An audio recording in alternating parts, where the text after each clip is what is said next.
jiru dhaabbilee kana. Ninjira dhugaadha. Ninjira yeroodhaaf dhaabbilee kana jennee ibsuun guddaa bu'a qabeessaa miti.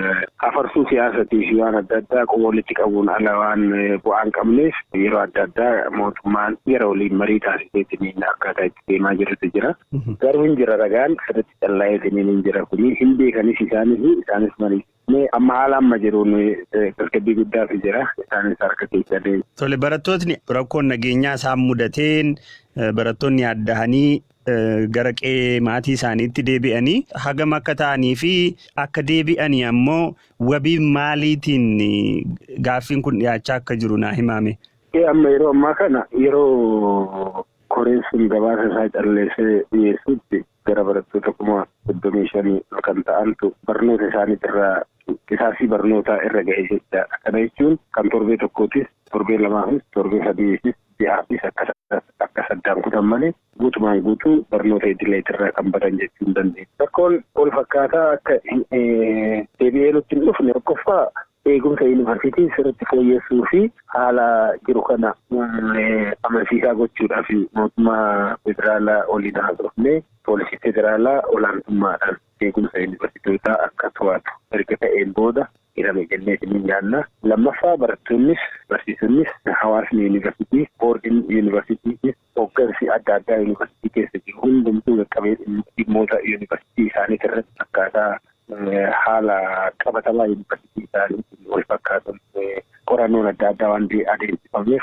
qabeeffala jedhamee irratti hojjetamaa jira waan ta'eef inni kun hunduu fooyya'eef inni kun hunduu jijjiirama waan ta'eef ammaan booda dhimmoonni kun akka kanatti itti fufan jennee waan hin yaadne kana caalaa yeroon barnoota yookaan isaasamuu taate dhiibbaallee waan fiduuf barnoota isaanii irratti deebi'anii barnoota isaanii akkaataa iskeejuulii baasee yuunivarsiitonni waamicha godhee irratti hundaa'anii garasitti akka deebi'an waamicha goona fi isarratti immoo cimsinee hojjenna harkalee guyyaa. Rakkoo nageenyaa yuunivarsiitiilee kaanittis babal'ateef ka'umsa akka ta'e yuunivarsiitiin Walloo barattootaa fi hojjettoota bulchiinsaa irratti tarkaanfiiwwan fudhateen dabalataan itti aantota pirezidantii 3 hojiirraa dhorkuu har'a beeksiseera.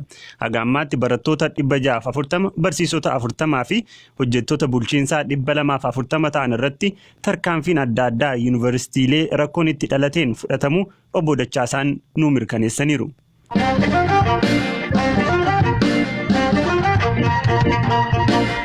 Itoophiyaan sababa intarneetii ugguruutiin bara 2019 keessa maallaqa doolaara Ameerikaa miliyoona 56 ol dhabuushee dhaabbati Top 10 VPN jedhamu gabaase. Itoophiyaan biyya dinagdeen ishee daran intarneeta irratti hundaa'e ta'uu baattus dameen tarkaanfiin intarneetii ugguruu mootummaan fudhatu dinagdee biyyattii laamsheessuu danda'u jiraachuu ogeessi dinagdee Dr. Ayyala Galaan dubbataniiru. Hamza Hussein gabaasa qaba.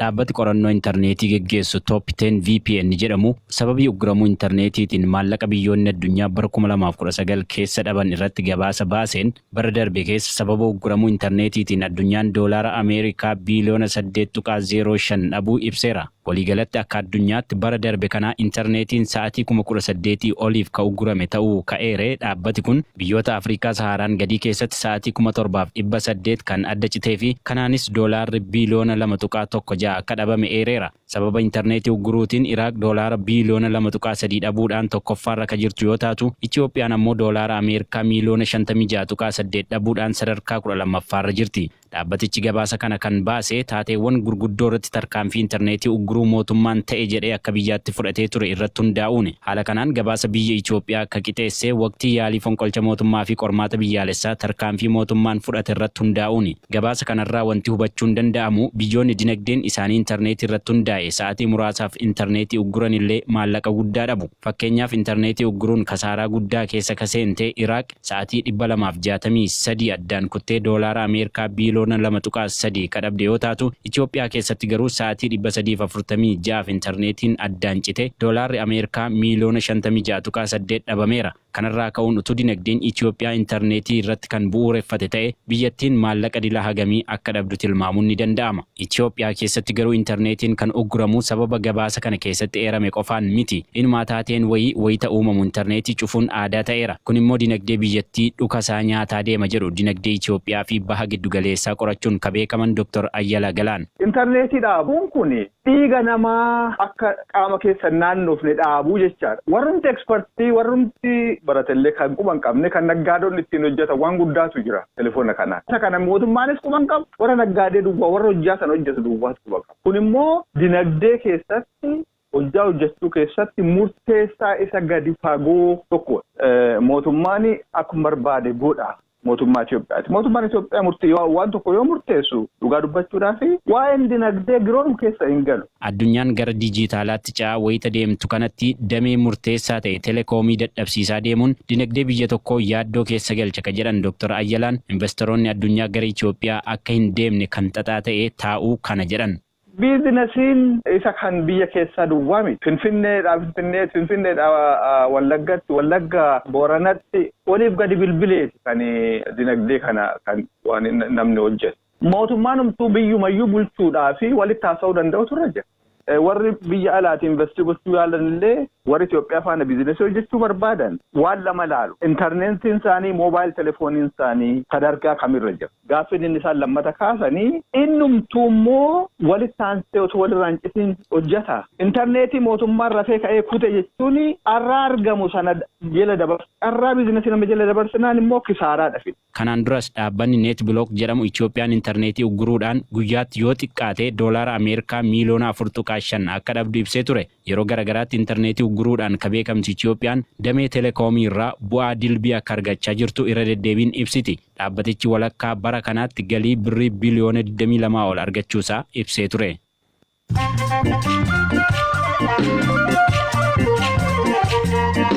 BBC Afaan Oromooti kan hordofaa jirtanii oduun gaggabaabsee isinitti himaa ani Hirphaa Gammachuu ta'e. Ministeerri nagaa dargaggoota dhaabbilee barnoota olaanoo irraa eebbifamanii hojiin arganne tajaajila hawaasaa waggaa tokkoof turu irratti bobbaasuuf jira. Kaayyoon tajaajila hawaasaa kanaas dargaggoonni beekumsaa fi dandeettii hawaasummaa dabalataan akka horataniif jedhameera. Dorgommii maaraatoonii London eebila bara 2020 dorgomamuuf jiru irratti Qananiisaa fi Kipchoogeen wal morkachuuf qophaa'aa jiran qophii kun qalbii namoota hedduu hawwataa jira jedhame. Qananiisaa Baqqalaa fi Eliud Kipchoogeen maaraatooniidhaan riikaardii addunyaa walduraaf duubaan tokkoffaaf lammaffaa qabatanii jiru. Daayirektarri maaraatoonii London Huuf Bisharaa dorgommii atileetota lamaanii addunyaan daawwachuudhaaf hawwiidhaan eegaa jirti jedhaniiru. Hoogganaan olaanaan biyya Iraan Ayatollah Ali Khameneiin biyyi isaanii dogongoraan xiyyaara Ukraine aleeluu dhugaa baatus mirga loltoota isaaniif akka dhaabbatan garuu ibsaniiru. Hoogganaan kun humni waraanaa isaanii wabii nageenya biyya isaanii ta'uu jajanii dubbataniin amajjii 8 darbee xiyyaarri Ukraine Iraan keessatti misaayila aleelamuudhaan imaltoonni 176 du'aniiru jedhameera. Yuunivarsiitiin Waldiyaa ittaantota pirezidaantii 3 hojiirra ittiseen sababiin ittifamuu isaaniis ibsamuu baatu sadaasarraa eegalee yuunivarsiitichatti rakkoon tasgabbii mudachuun ni yaadatama. Sababii rakkoo tasgabbii dhabuutiin lubbuu barattootaa irras akkasumas qabeenya yuunivarsiitichaa irrattis miidhaan qaqqabuunsaa ni yaadatama. Oduun sa'aatii kanaaf qabadhe isaan kana turan.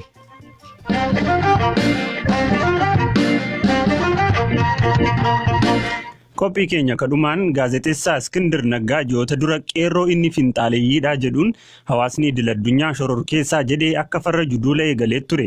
Wiixata darbee BBC'tti yoo dubbatus koreen ragaa jiru qindeessee dhaabbata mootummoota gamtoomanii fi Ameerikaatti qeerroo himatu hundaa'eeraa jechuun dubbatee ture. Kanuma hordofee waldaan qorannoo Oromoo himatni koreen kun eegalee maqaballeessii fi jibbarraa kan maddee jechuun dhaabbata biyyoota gamtoomanii fi dhaabbilee idil-addunyaa birootti xalayaa barreesseera. Pireezidantii yeroo ammaa waldaa kanaa akka ta'an Dr. Beenyaa Dhugaasaa bilbilaan argannee maaliif xalayaa kana akka barreessuun barbaachise gaafadheera. Dubbii sobaa deemaa jira. Dubbiin sobaa kun immoo iyyuu hammaan iddoo taphatoon uummata walitti buusuu danda'a. Kanaafuu dhugaan iddoo ishee argattee uummanni biyya sanaa nagaan akka jiraatu gochuudhaaf warra sobanii nama himatan addunyaan akka beektu gochuu barbaachisaa ta'e. Lammaffaa himannaan qeerroo irratti ta'aa jiru kun himata guddaadha. Himata wanjalaa isa guddaatiin himatamaa jira. Hamma beeknu garuu addunyaan beektu garuu qeerroon uummata Oromoos uummata warra kaanis kan bilisa baasee dhiiga isaa dhangalaasee lafee isaa cabsee nagaati falmeetti malee eenyu irrattuu xiyyeeffateetii. Xalayaan kun eenyuu fi kallattiidhaan kan ergame ammoo xalayaa san keessatti wanni kaastan ijoon maal akka ta'uufi. Xalayaan kun hin barreeffame tokkummaa mootummootaa fi barreessaa tokkummaa mootummootaa. Isaan birattis immoo yoo dipaartimentii waa'ee mirga namaa warra eegan duuba sanyii addunyaa irratti kan dhufne warra tiksuuf tattaafatan isaaniin ta'uu ta'ee isaanis immoo dabarsinii mootummaa Ameerikaa tokkummaa Awuroopaadhaafis tokkummaa Afrikaadhaafis akka ta'u taasifneerra. Akkasumas oofisni muummicha ministeeraa akka argatu gooneera. Egaa achi keessatti beektee hangee kaasee iddoo kaafne tokko qeerroon har'a dhaabattee har'a uumame sun taane aadaa Oromoo keessatti kan turedha kan jirudha. Qeerroon nagaatiin falmataa, nagaatiin qeesaa eeggataa, nagaatiin mirgasaa falmataa hin jirudha. Ragaafni aadaa Oromoo jirqabsiifne tokkummaa mootummootaa kan gochuun itti jiru jennee tokko lama jennee kaafneefi achi keessaati dalageetii keessan erga taatee kan ta'aa jiru hordofaa. Biyyi sun bakka nagaatti kashiin deemsuudhaaf kan gochuun itti jiru godhaa.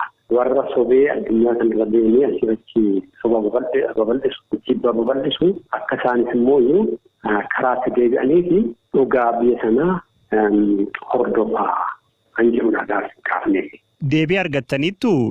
Deebii ammatti keessatti hin arganne ekspeektiin goonu yeroo baay'ee warri yu'enyamsaan godhanii dokumentii akka sana hundumaa qabatanii kaawwatanii fi waa'ee biyya sana eeggaa xiinxalan waraqaa sana dubbisuudhaaf immoo beekumsa. Ammaaf xalayaan keessan nu ga'eeraan jedhamu barreessu ta'u.